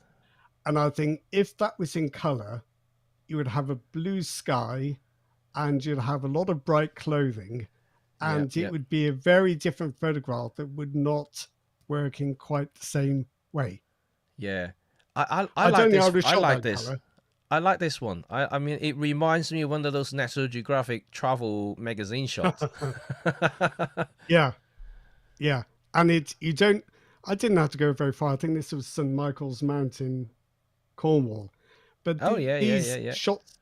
shots like these are everywhere. You don't have to go to the ends of the earth. You just have No. to stand in the right place with the Yep. light doing the right things and Yep. point the camera in the right direction. You can make black and white photographs anywhere. That's why, Absolutely. Absolutely. And I'm just looking at the Frank got another point about yeah, grain, and right. just quickly touch place on this one because I think it's quite interesting. Will grain fall out of fashion when us elderly analog users vanish? Definitely, definitely. You think so? Except, I don't no, think so. no, I'm just having a laugh. I don't. I think that I think I said a similar thing in our last talk. I think whenever things change, you gain something, but you lose something, and the things you've lost will always have a draw for people. Mm, So I think people will look at old photographs, even people too young ever to have used one or even seen one. They'll look at old photographs and think that those, for all their faults, had something, and I wish I could do that. I wish I could get that back. mm, So I don't know. I don't think the interest in analog will disappear. It might no. diminish, but I think my feeling is that most photographers of a certain age who started out in analog don't really have a very high opinion of it because of all the work it involved. Because most of them are old pros who find digital so much simpler and cheaper. Yeah. Um, Yeah. I think it's more the artistic, creative types that will miss analog. You think so? Well, I don't know. I mean, I Yeah, No, I think it's gonna be there, you know, and Yeah. you know, obviously not for the casual photographer or casual shooters and snappers, and definitely not for the Instagram crowd. That's for sure. And but you know, for general people who like to take photography more seriously and would definitely appreciate grains, and because it forms some, you know, I think it forms a part of the visual interest in the image, and to make it more real in a way. And sometimes I do genuinely think that no matter how you look at it, digital photographs are a little bit too sharp for my eyes. And I don't care about resolutions, I don't care about lens sharpness, but sometimes when I look at an image, a digital image, it just thinks that it's a little bit artificial. And yeah, I don't It's know, maybe yeah. just me. No, I do agree. I think what everyone wanted when they were shooting on analog with something more realistic, more repeatable, more accurate. Now we've got it. We don't like it because we realize what we've lost. And it turns out that I think what we actually want is something in the middle. We want imperfection and variability and Mm, unrepeatability because that's what gives things value. unique. Yes. Yeah. So I could duplicate this particular photo a trillion times. Yeah. Um, and that kind of diminishes it. But if this was a print I'd made in a dark room, bearing in mind what I was saying earlier, you can never make the same print twice. It would be much more valuable to me and perhaps in principle because it is a physical thing Yeah. that's unique. Absolutely. I think so. Ooh. Oh, yes, one of my stamping grounds. So this Uh-huh. this is it's a beach in Somerset, and it's an interesting place because I always find I have to be there for about an hour before the pictures start appearing. But it's a long time since I did geology at school, but I think it's a kind of limestone pavement mixed with shale rocks. So it's constantly being eroded and the rocks are constantly breaking off in this kind of pavement. So you get these very unusual rock formations. They're not very big. I mean, I was very low to get this shot. Yeah. Uh, the rocks themselves are probably a foot across, the biggest. So Mm. this particular location, it's all about finding the right spot and looking for the competition and working out what's going to work. But again, it's not a shot that works straight from the camera. Yeah. You have to Yeah. mess around with it quite a lot. I kind of wish I'd made the center just a little bit brighter, but that's just that's just me wanting to re-edit everything. Don't Surprised we I'll all? take any new surprised I'll take any new pictures at all. We can always go back to the old photograph, just re-edit them. Yeah, yeah. So this is Exmoor again down in the west country of the UK. I like this. Um, I like this. Once again, very spooky, but yes, I like it. so again, this is the kind of heavy manipulation you wouldn't do in color, and it's not to everyone's taste in black and white, but I like it, and I dodged and burned this one. I'm using that term loosely as a technique, just to kind of frame that tree with the brighter part of the sky. Yeah. So I Yeah. darken the corners just to make that framing effect. And also, I had the idea of getting down really low to have a kind of out of focus bit of gorse or heather Yeah. right in front of the camera. So I still wonder now whether that would have been better sharp, but I could never have got that sharp on a tree sharp anyway. So I think if you can't get foreground and background sharp, you've got to choose one and then Well, blur the other one you, you so you much could it you looks could deliberate. you could stack them if you really want to, and Uh, it's I'll be honest, it's not how I feel about photography. I feel it's something you see and sees, mm, yes. not something you calculate and synthesize. That sounded very pretentious, didn't it? Sorry. But No, there are two sides of it. There are two sides, right? You know, and there are yeah, people who yeah, who are chasing for that perfections yeah, in within the frame, but there are people who, like yourself, you know, journalists tends to, record, and they want to present the way it is as how you see it Yeah. for that moment. And but I'm one like that actually. You know, to be quite honest, I don't like to manipulate photographs so much, and or synthesize, like the word that you use. Yes, I do I edit, but I wouldn't call it. I wouldn't kind of manipulate to the point that it is coming from multiple different images. I think there are two reasons I wouldn't do it here. One of them is I'm not particularly patient. The other is that I think if I look at something too long, then the urge is gone. Does that make sense? Yes, yes, I have to capture things as I see them. I can't stand there for an hour, work out how to do my focus out and shoot it, because then it's lost. It's just lost. It's just yeah, lost the yeah. urge that made me want to shoot it. Yeah, I Um, like the moment thing. You know, when I just see it, I'm just gonna catch yeah. it. Although there are times I would stand in the place and wait for that moment, and but Oh yes, yeah, yeah, yeah, for sure. But I don't think I could be one of these people that goes to a location knowing the shot they want and setting everything up to get it. That seems to me a bit, well, to me it seems a bit soulless, but I think other people would have a different perspective. mm, don't use the word soulless. No, I won't. Sorry. I take it back. That to me is too deliberate. Yeah. I can't act in such a deliberate way Oh, when that's taking this pictures. this one almost like an infrared image, and although I It think is, yeah. Corey or something mentioned about infrared photography, it does look like one. It does a little bit, yeah. I think basically I just brighten the greens Oops, to the sorry. point Yep, where they're almost disappearing, yep. almost clipping. So yeah, it does give that effect. I was obsessed by Kodak high speed infrared film back in the day. Mm, I yep. loved that stuff. Has Um has anyone listening tried infrared photography? I would like to know from you guys. And yeah, that's quite an interesting. Do you have one, Rod? Infrared camera? Not digital camera, because the issue there is that digital cameras have infrared filters Yeah, built in with the sole purpose of blocking infrared light. So the only way to really shoot infrared with a digital camera is to get that removed, which means the camera is not much use for anything else. So it's something you might do with an old camera.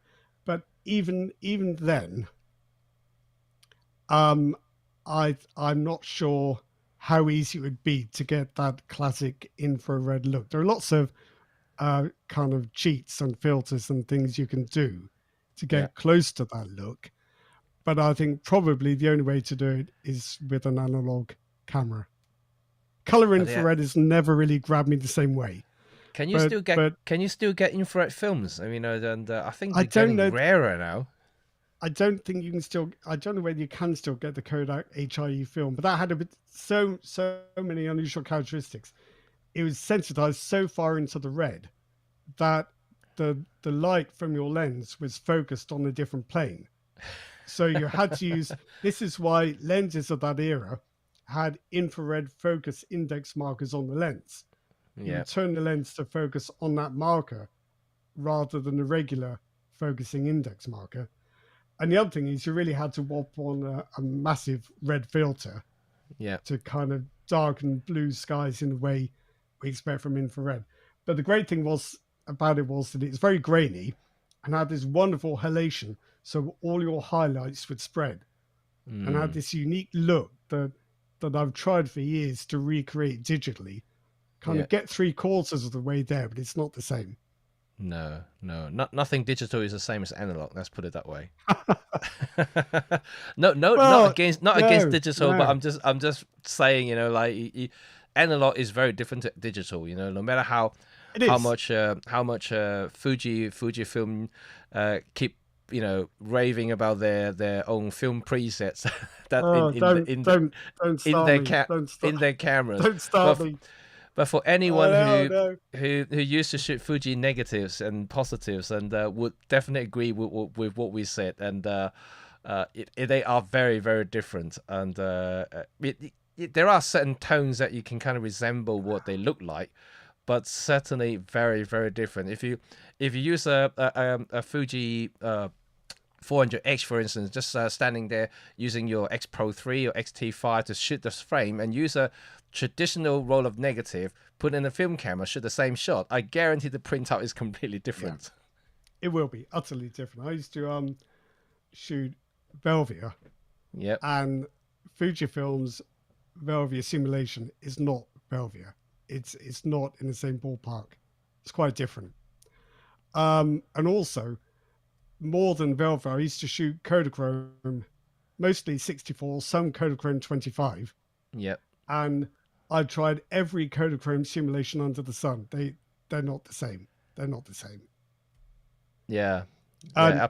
And for anyone who wants an exercise in masochism, by the way, get some Kodachrome 25 and use a polarizer, because then you'll end up with film which is about ISO 8. Oh, yeah. So take a tripod. Yeah, yeah. Well, you know, it's that's why tripods were invented in the first place. we just don't have fast enough film to freeze things. You know, back in the old days, remember in the late 1800s, early 1900s, each portrait is taking minutes, and if not like tens of minutes. This subject will have to sit there for a long time. I didn't some photographers use chairs with kind of posts in the back to hold the sitter upright in a fixed position. And that's why nobody's smiling. Nobody can smile for like 2 minutes. And that's why they all sit in the same post, because that's how the chair's set up. Yes. yeah, quite. Yeah. So I mean, that was the old days. Obviously, film technology has improved since way better, but obviously now we talk digital now. In the film, you were talking about 6400 maximum. I think you could get 6400, and black and white. Color you can get 3200, but digital obviously was bad. It was bad. We complain about noise now, but my word. Have you ever tried the Fujifilm 3200? I think they never really make it in here. They were in Japan. I bought a couple of rolls and I tried them. It's actually not bad. Yes, it's grainy. It's grainy, and but I was quite surprised. The colors were actually pretty, okay. Yeah. Same thing can't be said with digital. When you push an ISO, sometimes you got color cast, and then but in the films, it's actually pretty okay. I mean, apart from being grainy, and the color was actually recorded quite neutral, which is quite surprising. Never anything in the shadows, though, is there? Don't try and pull out the shadows, because there isn't anything there. No, we got Garrett actually praising us, and thank you very much. And looking at photos and hearing what we say about them is much more interesting than watching about cameras. And cameras are also interesting, but also we never get enough about photography. Well, this is what we are trying to do. We're trying to have a blend of both, right? And every week we're gonna kind of alternate a little bit. With 1 week we're gonna talk a little bit about gear. 1 week we're gonna talk about photography, trying to satisfy everybody. And but I know the fact that it's not going to be for everyone in each episode. We appreciate that. People may be more drawn to photography in one episode than gear on the other. So that's why we are alternating our topics, and to help you guys satisfy your interests. We'll always try and talk about photography a bit, even if we're talking about gear, I think, because we won't be able to help ourselves. No. I mean, we can talk about photos and gear. Photos for a long time. Sometimes you guys don't see it. Rod and I would just spend an hour or two just talk about photos afterward, and it's maybe just us getting old. Talk about photography. Right. Okay. We still got a bunch of photographs to go through, but I think we may be running out of time. Maybe we just kind of nitpick a couple of them to see what they are. Could you find the one with the weird driftwood that's spooky? Right. Okay. Let me just try to go through everything. Not this one. Oh yeah. And, no, the horse one. Okay. Just very briefly. Yeah. This is what I like about black and white. It's a step away from reality. It's surreal, and it makes things that are surreal even more surreal, like this horse's head on somebody's wall. Anyway, carry on. Okay. Once again, it's a little spooky. I'm getting spooked now. I'm getting spooked. That's not good. The one before, can you just zoom out very slightly? This one? This one just come out Uh, a little bit because it's a vertical shot. yeah. Oh, it's a vertical. Okay. Okay. Yeah. Got So it. I was on top of this hill, this kind of ruined building, cursing these people because they're taking selfies and wouldn't get out of the way. And then I saw this and thought, this is brilliant. This is just what I want. So Yeah, a this is good surreal actually. moment. And I think Yeah. black and white does surreal very well. Yes. And I actually Mm. generally just like the frame itself and Yeah, how you frame the person there, and then you frame the distance, and yeah, it's almost like a picture within a picture, and yeah. I like it. I like it a Oh, lot. good. Thank you. Yes. And the next one, Um, not this one. Okay, let's kind of get going through this. This one. That one. Yeah. Can you come out just very slightly? Yeah. Zoom out very I'm slightly. trying to turn it. Oh. Okay. Yep. So yeah, this is I think this is one of Frank's questions. Would you ever crush the blacks? I don't think they could get more crushed than that. Yeah. Oh, there you But go. Frank. it Frank just reminded us. yeah, yeah. I think black and white lets you do stuff you would never do in color. I think with this one, so this is I think this looks like the bones of some rather old sea creature. It's just Mm, driftwood, yeah. driftwood on a beach. Any Yeah. beach will have driftwood. You walk around it, take a look. There's always something there. Yeah. But with this one, this was just ridiculously heavy, burning in over the sky. Not very subtle, and it doesn't need to be. But Mm, it's just crushed those blacks into solid nothingness, and it's fine. It's fine. If you look at the histogram, that actually is a horror story. But you can't be ruled by a histogram. It's no. there to help you, not tell you what to do. And No. for me, the I for me in black and white, you can just crush the hell out of your blacks, and also you can push whites right over the edge, and it can still work. Yeah, absolutely. And just to add a little bit of my own flavor as well. And yes, I do crush my blacks as well, and depending on the situations. And in fact, now we are on the subject of analog a little bit, and the reasons why some of the photographers who push their black and white film is to get the ultra high contrast look that they're craving for. And in that instance, if you push the black and white film by two stop, maybe even more, you will start seeing that blacks are well, all the dark areas are completely crushed. They're literally just Yeah, black, and then yeah, so there is a deliberate actions there by the photographer who really wanted to create a certain look in the image or to create certain patterns within the image, and because when you crush the detail, they just become shapes, and shapes yeah, within the frame they becomes patterns. So yeah, so yes, the short answer is yes, and I think a lot of photographers actually do that, especially in black and white, because they, it's only about the light informations there. Black is just creating certain interest focal point, I guess, and vice versa, the white by contrasting them. So it's an interesting approach when you do that. So I guess the only way to find out whether this sort of thing would suit you is to go out and try it yourself. mm, It's easier to achieve when you have a bright sunny day when a very high contrast scene, and then you can start to play around with the shadows and then trying to crush them to see what you can get. Sometimes you may surprise yourself how good they can be. this if you go this far with images, you really do need to be shooting raw, because Yeah, the amount of highlight detail I had to pull back in that sky for that to still work, you do need a raw file. yeah, You couldn't have done that with a JPEG. absolutely. And Vector actually asked another questions about: do either of you think that you could attempt to emulate the look of film stock like Kodachrome 25 and 64? Uh, I think well, you say what you were going to say, Jimmy. but I think that like personally, I don't think I have the technical skills or eyes for it. I'm not a colorist, because I think only a trained colorist in a very controlled environments can actually properly emulate what a film stock look like, because and also it's a case by case study as well. It's not going to be a general thing, because film is a very weird thing. They react to light differently, and also temperature, and so it's a very very different thing altogether. while we talked about digital earlier, it's ones and zeros. So you can't really just create a preset, a kind of editing template, and use it generally for all photographs. And it doesn't work that way. And like I said, also because I'm not colorist, I can't really tell the subtle tone differences just by looking at an image, and I'm not to that level. I may be a photographer and I can generally do well with colors and black and white photography, but when you get to that sort of accuracy by emulating properly, and I don't think I'm that level yet.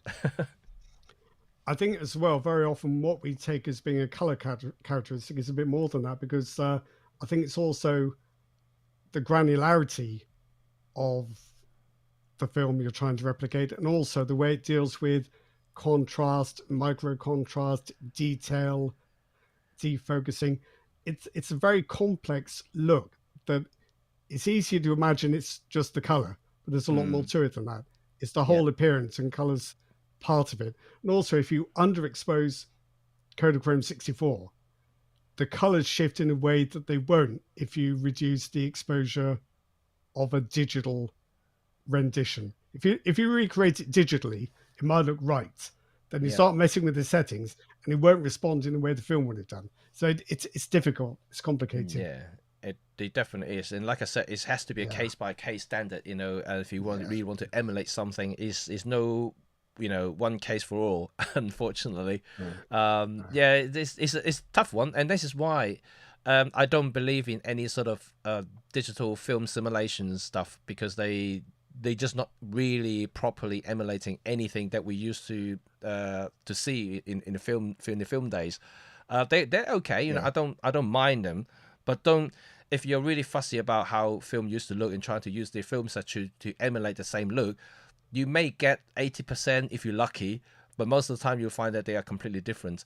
That you can use it as a color template. Maybe you like that sort of color tones and things like that, but don't try to think that will replace film, because film is really, really different in that's for sure.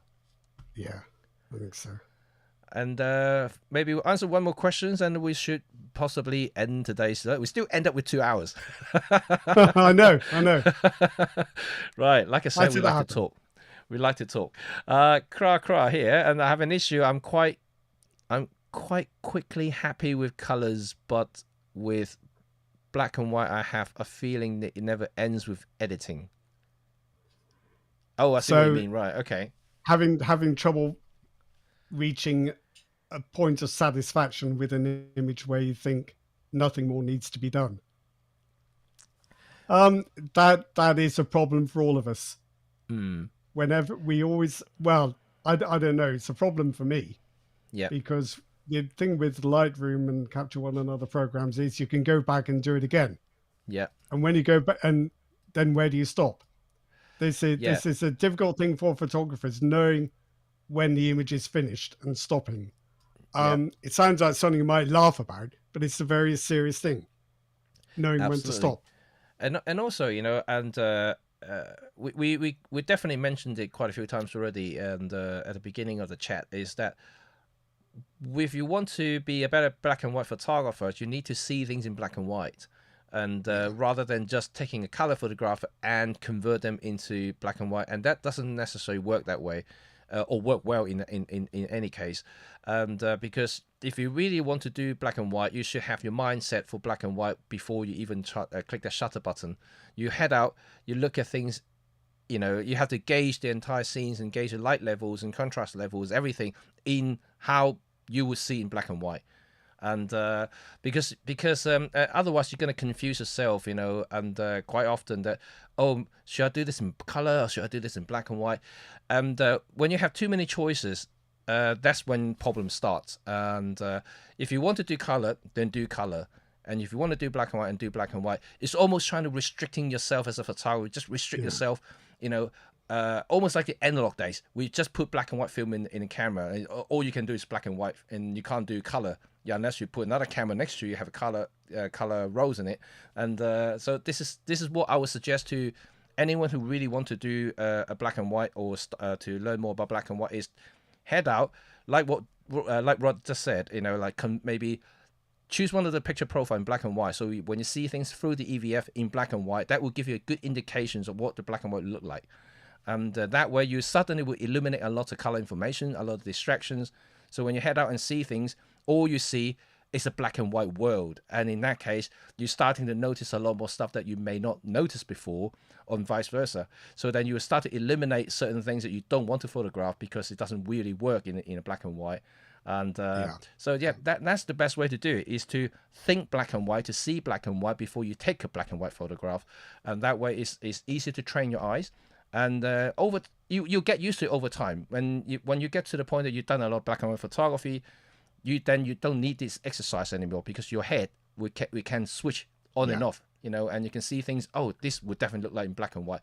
Then by that point, you become an expert in black and white. You can just see things by telling it yourself. Oh, this would look like, would look great in black and white. It's very difficult to see light and shapes when they're surrounded by color. And it's in the things that make black and white photographs work are not so easy to see with the naked eye, because of all the other stuff that's going on with color. Yeah, that it will always distract you. Color will always grab your eyes before anything else. Yeah, and this is definitely something to master, and it's not an easy subject. Even though it may look easy. But to master black and white in black and white photography is a very, very difficult thing. And this is why, I don't know if any of you remember some of these black and white films, modern black and white films. Well, when I say modern, still quite some time ago, like Schindler's List, shot in black and white, when color is already like a widespread phenomenon in the filming world. But to film something in black and white, you have the director and someone. The one holding the camera, everybody has to have that mindset in black and white to make sure everything works in black and white more than just colors. So in the olden days, in the 50s and 60s, when everything films, whether it's going to be like normal photography cameras or film cameras, the negatives and the film rolls were all black and white. So they were trained to do things in black and white. But over time, this skill set has lost because things moved on to colors. So now for people who are used to colors, like us, all of us really, to use this color, we're seeing things on TV in colors, we see everything's in color. To work backward into black and white is a task. It's a big task to ask. So like we now have to retrain ourselves to see things in black and white, and to be able to manipulate your mind and to think black and white. If that makes sense. I think it's interesting to compare the lighting techniques used in Hollywood, the golden age of Hollywood in the 40s and 50s, utterly unlike the lighting used for modern films, but so wonderfully adapted for black and white. You would never light a modern movie the same way because it wouldn't work in color. But I don't think anyone shooting, if Hollywood tried to make a black and white movie today, the skills needed to light it would have been lost. I'm not sure they could do it again, because of the way you have to see and light and understand a scene. Yeah, I think modern filmmakers would definitely use CG a lot to mimic a lot of effects, and then which is not unsurprising. But anyway, like this is a totally side subject, so we are approaching 2 hours, which is longer than we anticipated. But we had fun. I think we had fun. We certainly had an interesting talk. Quite a few of you hopefully enjoyed it as well. So yeah, thank you for tuning in. And if you want to hear more photography stuff, and please stay tuned, and we're going to have some more to do. And if you want to have any specific topic that you would like us to discuss and talk about, please remember to leave some comments in the comment section below, so we will pick them up after the chat. And also don't forget, these chats are all recorded and can be playback anytime on demand through my channel here, and also as a podcast in the US only. Unfortunately, at the moment, YouTube has decided not to roll out internationally, so they're available as a podcast, so you can listen to in the US. Hopefully soon it'll be in the UK and the rest of the world, so you can also pick them up as an audio file, so you can listen to it, listen to our very sexy voices and talking about photography and whatnot. Anyway, yeah, next week we're gonna have a new topic. Like I said, if you have anything you would like to discuss, please remember to leave some comments down below, and we see what we can do and incorporating them in the future. So thank you, Rod, for joining once again, and all of you guys have a great day. And in the meantime, happy shooting. Remember, if you want to improve your photography, the best way to do is go out and shoot. So have a good day, everybody. Bye for now.